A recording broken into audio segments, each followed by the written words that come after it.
Hello everyone and welcome back to the channel. Today we are tackling a common frustration for InDesign users. Those stubborn fonts that won't sit at the top of their text frames.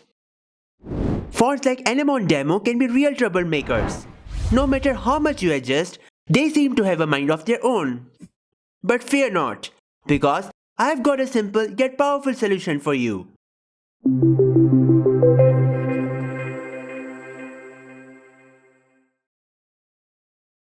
First, let's select the text frames that we want to fix. You can select multiple frames by holding down Shift while clicking. Now, right-click on any of the selected frames and choose Text Frame Options.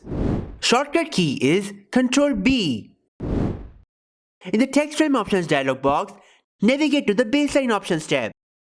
By default, the baseline offset is set to Ascent. But here's the key. Change this to Cap Height.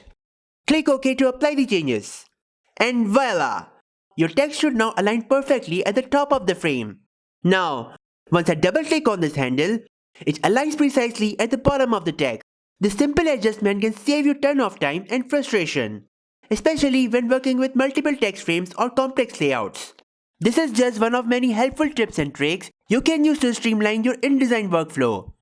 Be sure to subscribe to my channel for more InDesign tutorials and creative insights. And don't forget to like and share this video if you found it helpful. If you have any questions, feel free to leave them in the comment section below. I will reply you as soon as possible. You can email me at jawadsoomro1988@gmail.com. Follow my Facebook page over here, Jawad Soomro Productions. Follow my Instagram page over here, Jawad Soomro Studios. If you want to see more tutorials like this, make sure you subscribe. If you enjoyed this tutorial, smash that like button and share this video with your friends. If you never want to miss any updates, click that notification bell icon. Now, I will see you in the next tutorial. Goodbye and take care.